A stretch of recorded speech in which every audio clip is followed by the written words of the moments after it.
Good day guys and welcome to another episode of Riding in Tandem.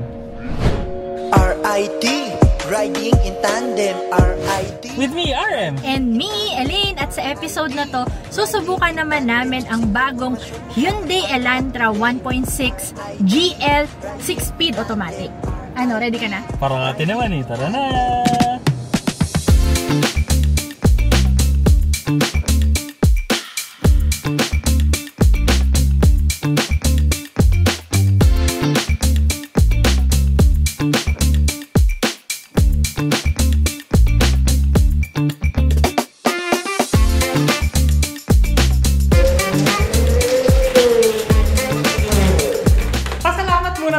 Sponsor ng ating video, ang Atto Sport. Ito ang Atto Sport, the world's most innovative mobility scooter. Pwedeng itupi,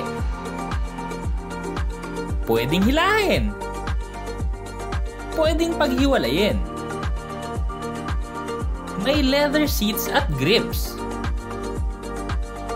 Illuminated ang LCD dashboard. May mga ilaw for visibility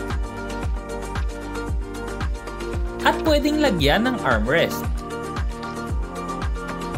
Mabilis din itong i-assemble.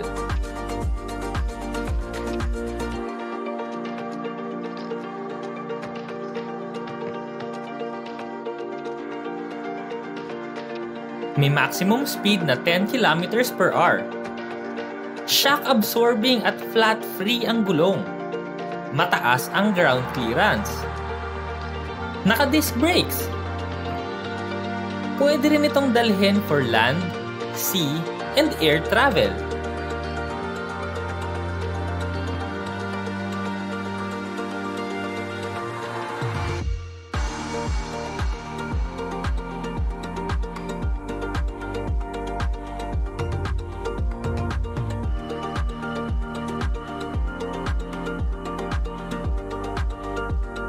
More than 20 kilometers na tuloy-tuloy ang kayang puntahan. Engineered with flair, designed with passion for performance. Be active, be free, be yourself. Atto Sport, moving life.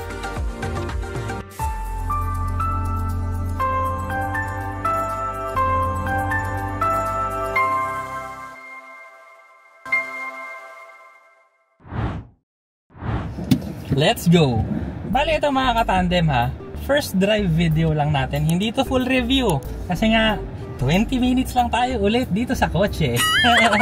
Ibang iba talaga ang feeling eh pagka nakasedan ka, no? Yung feeling kagaya nito, no? Medyo mababa tayo sa sahig. May mga ibang sedan na alam mo yun, yung hirap na akong pumasok kasi parang nahuhulog ako sa upuan. Correct. Pero ito kasi medyo mababa siya. Pero alam mo yun, hindi pa rin nahihirapan yung tuhod ko sa pagpasok. Eh napaka-importante sa akin nun kasi minsan nirarayuma ako eh. Hindi, tsaka yung ano na lang eh, yung palabas ka, tapos hirap na hirap kang lumabas kasi nga mababa yung upuan. So yun yung napansin ko dito, no? Okay siya. Sedan feel pa rin, mababa, pero hindi mahirap sumakay, hindi mahirap umakyat. Mag-adjust ka lang ng konti. So ang variant na gamit natin ngayon, no? Hindi to turbo, so non-turbo to. Pero bakit ito yung pinili namin na subukan? Kasi ang presyo nito, no, around 1 million pesos. So ilalagay na lang natin dito. Kung susumahin mo ha, mga subcompact na sedan lang ang mabibili mo sa 1 million. Yung mga top of the line. Ayoko lang sabihin, pero yung isa, yung sa V at saka yung sa C. Diba? Mga 1 million. So ito, ang laki nitong kotse. Sobrang forma nito. Tapos naka 1.6 ka na automatic. Diba? Parang, wait a minute. Sulit to ah. So yun nga yung kung bakit ito yung tinest drive namin. Pero yung feel dito sa interior, no? Ang manibela niya, urethane. Pero malambot naman, no? So masarap siya sa kamay. Medyo na-excite kami dun sa interior, no? So balik muna tayo sa exterior. So medyo malaki tong kotse na to, mababa, pero ang high-tech ng itsura niya, no? Kasi sobrang parang ang flashy niyang tignan na futuristic na ang dami niyang mga hiwa-hiwa, 'di ba? Yung mga lines niya, 'di ba? Parang yung sa unahan may mga hiwa-hiwa, hindi siya sa basic. sides. Oh, pag tinignan mo hindi basic yung itsura niya eh. Medyo yun nga tama siya eh. Flashy. Doon sa presyo niya, tapos yung itsura niya, sobrang parang kung gusto mo na medyo mag-stand out ka talagang sa kalsada na nakasedan ka. Isa to sa mga options na dapat tingnan mo. Futuristic sporty sedan. Grabe, sobrang nakakatuwa yung design niya. Diba? Nakakabata. Nakakabata, oo. Parang pag ako yung sumakay dito, no, medyo babata ako. Pero ito yun eh. 1.6 liter, kamusta ba yung performance nito? So, ngayon, medyo may kurbada dyan. Medyo bilisan natin konti. Uy, okay ah. May hatak. Wow. Ganda, lapat na lapat. Feel. Ganda. De, iba talaga kasi yung sedan eh, no? Yung feel mo kasi pagka nag-corner ka sa sedan, yung lapat na lapat ka sa kalsada. Yung bang, sige, kaya pa nitong bilisan, kaya pa. Tsaka yung naka 680 pa to. So, yun yan, no? May shifting talaga siya. Yung power naman niya, yan, may hatak, may baon ka sa upuan na feeling. Pero syempre, yun yan, no? Kung gusto mo talaga ng sobrang tulin, N-line yun. Pero syempre, mas may presyo na yun. Pero dito sa tulin nito, no, pwede na to. Oo, mag-i-enjoy ka na dito. Tapos ang ganda pa, yung tunog. Kasi, gumaganon yung tunog eh. Parang racer yung... Oo, parang racer boy, yung tunog niya, racer boy. Pero, pagka naman low speed ka, hindi naman ganun. Teka, ulitin natin yung ito, mag low speed muna tayo para maramdaman natin yung tunog ng makina pag low speed. So, eto, easy muna yung takbo ko ha. Ang rev ko mga 1.8, ayan, 1.8. Tahimik yung makina sa ganitong speed. Tapos pag binirit mo na pa, ayan o, racer boy feels, ayan o. Yung braking, napakaganda rin. Hindi siya pumapako, pero ang lakas ng kagat niya. Pag diniinan mo, yan, malakas yung kagat. Di ka mag-aalangan. Tsaka maganda yung yung sa pagpreno. Hindi siya abrupt. Suabe. Tapos yung yung pedal response niya sa throttle, okay na okay din, hindi ka maninibago. Yung shifting, yun yan, maganda yung shifting. Yung steering, napakaganda. Yung steering kasi niya, parang Creta to. 1 to 10, 5 yung gitna, mga 4.5 din yung lambot niya. So, maganda tong pang daily, pero yung feel na feel mo pa rin yung pagliko niya. Meron na rin pala tong Android Auto, Apple CarPlay. Diba? Ito yung base model. So, ito yung pinakamababa. Pero meron na siyang Bluetooth, Android Auto, Apple CarPlay, tas ganito yung maneho. Sobrang sulit nitong kotse na to. Yeah, isa pa ulit.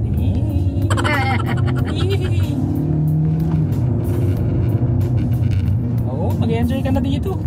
Ang kinaganda pa dahil nga mas malaki to kaysa sa mga subcompact. So maluwag din yung space niya sa likod. Mamaya si Elaine naman ulit ang magmamaneho at ako naman yung uupo doon. Driver na naman. Sa interior naman, ano masasabi mo sa interior? Yung interior nito, meron siyang mga soft touch din, pero may mga hard plastics din. Malinis tignan, tapos medyo basic lang siya. Ibig sabihin lang nun, hindi madaling intindihin. Okay? Ay, hindi madaling. Madali siyang intindihin. Loading. Sorry. Ibig sabihin lang nun, madali lang siyang intindihin. Tapos may mga physical buttons din siya dito sa infotainment screen para hindi mo na masyadong hanapin kung saan gusto mo ng radio, yung media for connectivity nga. Tapos pati yung paghahanap ng station nandito na rin. Tapos sa aircon naman, may mga knobs din dito para sa temperature and also sa fan speed. Meron kang compartment din dito. May mga Type A tsaka Type C USB ports. Basically yun lang. May mode. Nasa manibela. Aba, may drive modes pa to. Sulit talaga to. Hindi. Mode ng infotainment system. May mode din ng steering wheel. Oo. Mode ng steering wheel. Oo. Okay. So, pwede mo palang palitan yung lambot ng steering wheel. Anyway. Ang aircon naman nito, so manual lang yung aircon niya, wala tayong climate control, pero okay lang naman yan. Basta lumalamig, yun naman yung importante. Siyempre, base model. Saan ka pa? Oo. Tsaka naka-handbrake din pala to. Oo. Mas maganda yan. Pag nasira, mura. Ang instrument cluster nito, screen siya. So, digital yung mga numbers, speedometer niya, yan, digital siya. May red pa, so medyo pagka-sporty. And life throws you off balance. Parang radyo. Yung radyo naman ito, no? Kasi kanina, na-drive din namin yung Creta. Mas maganda yung tunog ng radyo nito. So kung hindi nyo pa pala napanood yun, no, yung first drive video natin ng Creta, hanapin nyo na lang dito sa YouTube, Hyundai Creta First Drive RIT. Ayun, si Ju ando pa sa labas. Nag-ano doon. Oy. Gusto mong palit mo na? Yep. Okay. Papalit na muna kami. Palit kami at siya ang magdadrive at ako sa likod. May ano pa, sequential pa pala to, manual mode. Pero abangan nyo na lang sa complete review. Pwede rin iangat yung upuan. Love it. Oh my goodness. Makakatandem yung space ko dito sa likod. Teka lang. Nasobra ko eh. Yan talaga yung totoo. Makakatandem, grabe yung space ko dito sa second row seats. Lampas 2 fist ko yung space sa tuhod. Yung headroom ko naman, mga 3 daliri. So, kasyang-kasya ako dito, 5'8". Yung mga upuan din ito, no, hindi siya leather seats. So, fabric, pero ang lambot, komportable. Pagka sedan, parang mas feel mo yung pag magdadrive ka na may mga twisties. Feel mo lang yung parang nag-glide-glide ka lang. Para naman dun sa mga girlies dyan na driver, no? Kahit na medyo mas malaki tong kotse na to compared do sa iba, madali pa rin siyang dalhin eh. Kasi kita mo naman na lahat dun sa paligid mo. Tapos mababa nga siya. So yung harap, matatansya mo rin agad. Tapos meron naman siyang backup camera. So ultimo yung pag-atras mo, tansyado mo na rin. Hindi siya mahirap gamitin. Actually, masarap din siyang i-drive. Napaka-komportable rin dito sa likod.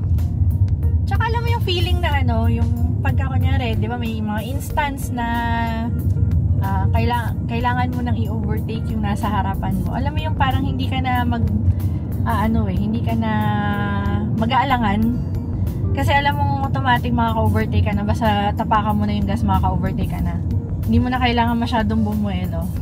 So okay din yun. Kasi parang ang feeling niya, yung silinyador niya, parang kadugtong na ng paa mo. Pag sinabi mong go-go. Yung meron na nga siyang power na pang-overtake. Tapos yung makina nito, basic lang. So walang turbo, naturally aspirated, 1.6 liter. Kaya kung pang matagalan, ang daling i-maintain nito kasi change oil lang naman yan eh. Kaya pag nasira, sa sobrang tagal pa naman, no, may warranty naman to. Pero in the very very far future, madali lang to ayusin, basic lang naman eh. Correct. Tsaka walang masyadong mga electronics. Pero importante, merong Android Auto, tsaka Apple CarPlay. Kasi sa panahon ngayon, syempre navigation is the key, and also syempre yung mga playlist. Alam nyo mga katandem, no? Buti na lang may ganyan kasi kung kunwari meron kami mga pupuntahan sa Makati, ganyan, BGC. Kung walang Waze, hindi ko alam saan ako pupunta. Nung araw, magdadala ka ng kakilala mo na nakapunta na doon. Or magtatanong-tanong ka nung araw. Ngayon kasi, kahit saan pa yan, basta nasa Waze, Google Maps, mapupuntahan mo na. Basta may Android Auto ka, diretso pa yun sa screen ng kotse mo. So hindi ka na mahirapan. Hindi mo na kailangan mag-setup ng cellphone dito sa sa windshield. So mga katandem, no, na-testing na natin. Nakita nyo na ang aming first drive video nitong Hyundai Elantra at natuwa kami. Abangan nyo na lang yung complete video natin, no, hiramin natin to. Maraming salamat sa panonood. Sana nag-enjoy kayo sa video na to. Next video na! RIT, riding in tandem. RIT, riding in tandem. RIT, riding in tandem. Siksik na impormasyon mula kay RM at Elaine.